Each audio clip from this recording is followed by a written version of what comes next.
Hello, my crafty friend, and thank you so much for tuning into this week's little mini junk journal project share, sort of a flip through.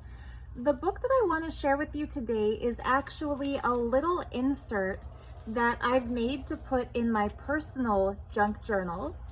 If you're one of my regular viewers, you've probably heard me mention that I've made myself a book that's kind of a cross between a junk journal, a lookbook, and just a hoard of my most favorite treasured craft supplies.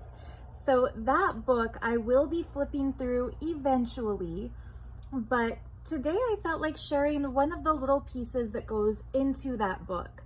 And just simply because I'm working on a couple of large, I almost said overwhelming, but I don't want to make it negative. So I'm working on a couple of large custom order projects, and they're taking up so much of my time and so much of my craft mojo that I haven't had a chance to complete a book for sale for this week for my Etsy shop.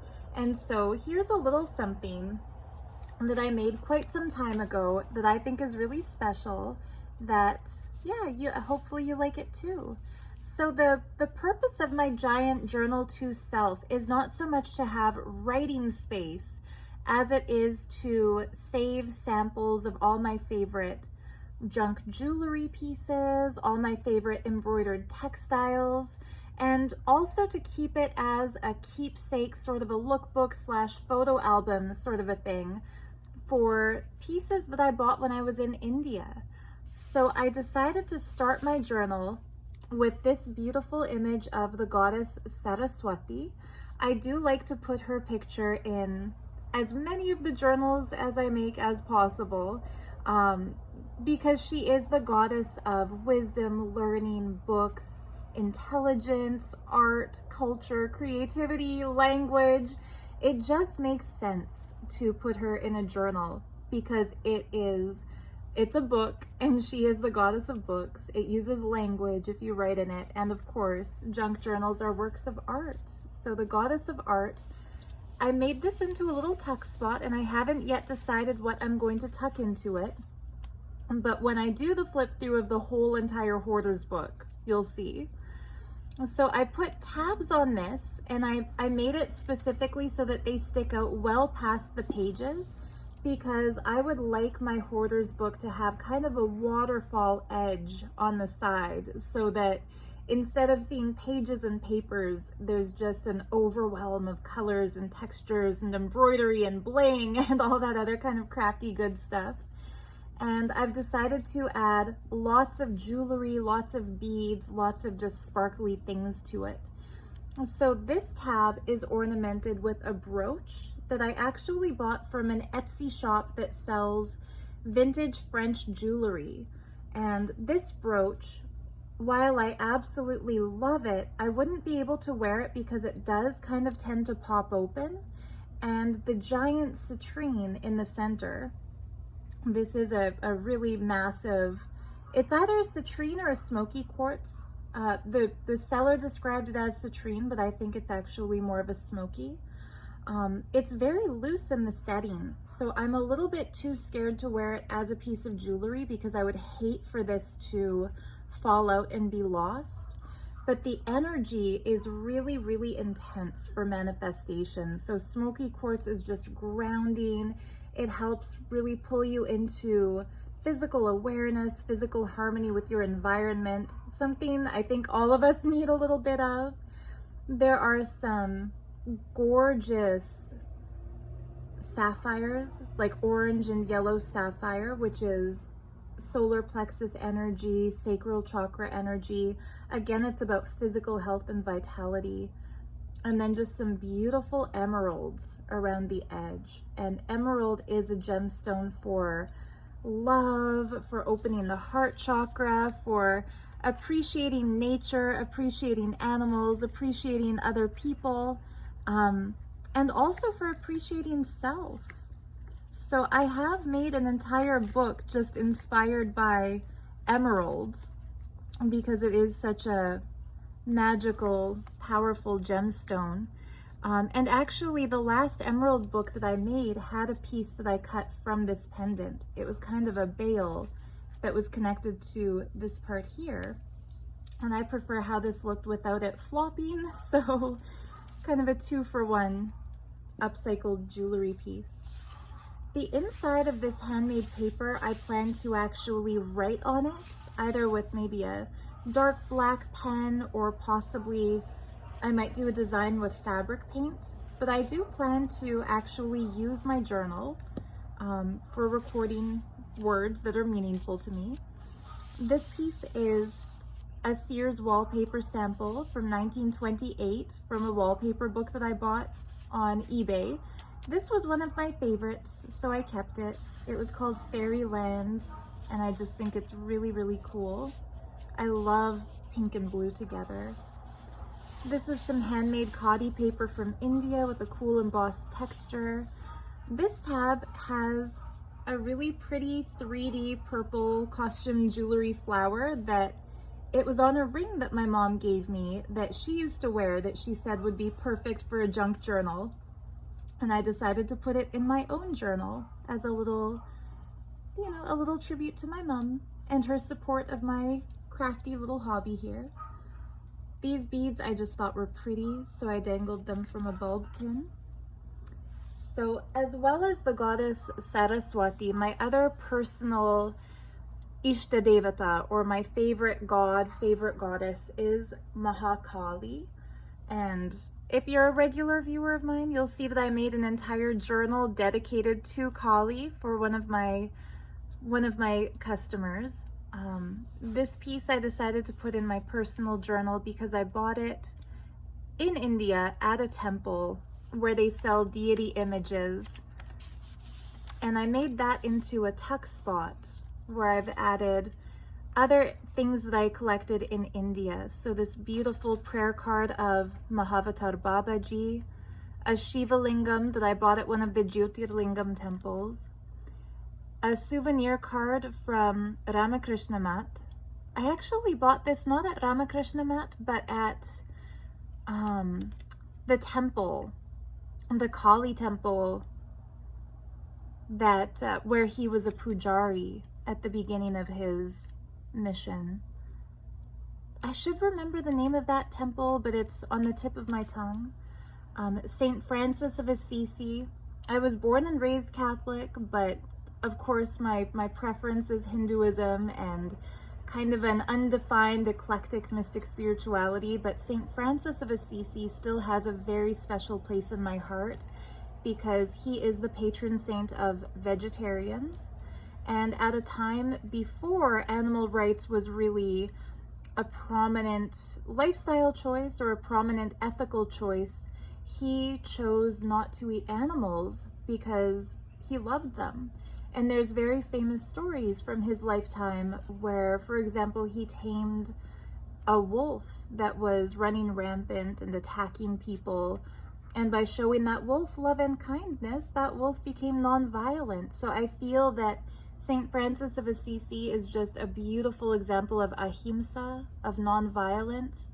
And the prayer of Saint Francis, whether or not you believe in what Francis of Assisi believed in, it's just a really cool sentiment and something good to live by. And then of course, this cool holographic image where you see Shiva the ascetic as well as Shiva with Parvati. So Shiva in his lone God self form and Shiva with his divine love and their two sons. Really cool. You've got Nandi in the bottom, you have Ganesha, you have Murugan. So yeah, all of these, well, St. Francis, I think that was given to me by my grandparents when I was a kid, or when I was a younger person. But the other pieces I all bought in India. You can see I've started to do some writing, just kind of poetic thoughts. This page includes a piece from a package of tea that I drink on the weekends at my grandma's house pretty much every Sunday. And I made that into a pocket where I've stuck this little package of rickrack that belonged to my great Granny Sarah's, my grandmother's mother. My grandma gave me tons and tons of craft supplies when I got into junk journal making. And this one, I just love it because there's a kitty on the label, and I'm such a cat lover. I'm such a cat lady. I decided I have to keep it intact and collect it. So that's a little piece of my great grandmother.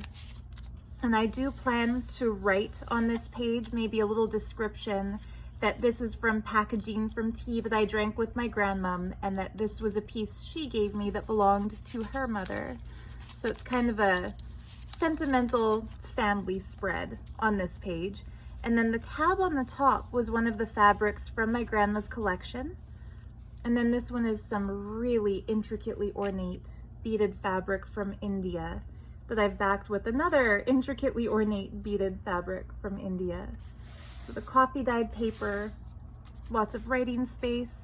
This little page is from the Arunachaleshwara temple in Tiruvannamalai. I got that at the temple. Another really cool Sears wallpaper sample. It's called Boudoir. It's very fancy. This is just some thrifted gift wrap that I thought was a cool design. This page flips up and has room to keep some little treasure.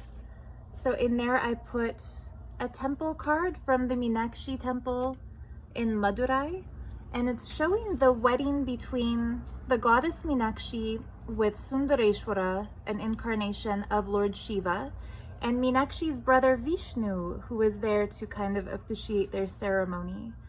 So Meenakshi Tirukalyanam refers to Meenakshi's wedding day, really auspicious date. And like I said, it's a sacred piece to me because I actually got that in the temple. And then lots of writing space here. One of the most fun pieces of handmade khadi paper from India with all the pink flamingos. This kind of envelope flap where I glued it down can serve as a tuck spot. The center of the signature, I left it blank. I just adore this kind of aquamarine color. So pretty.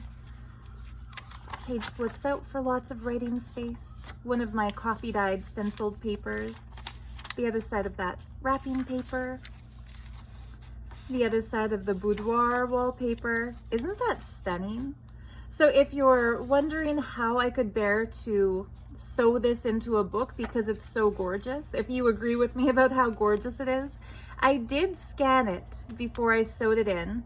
And I might just put the digitals of all these wallpapers available for sale in my Etsy shop. I might even do that right away, like this coming week. So keep your eyes open for that if you'd like it. I'll make them really cheap since I didn't really do any kind of work or editing. I just scanned them all in. Although to be fair, scanning them all in took at least 3.5 hours because my scanner is very slow. So I do consider that, you know, worth a little something for my effort.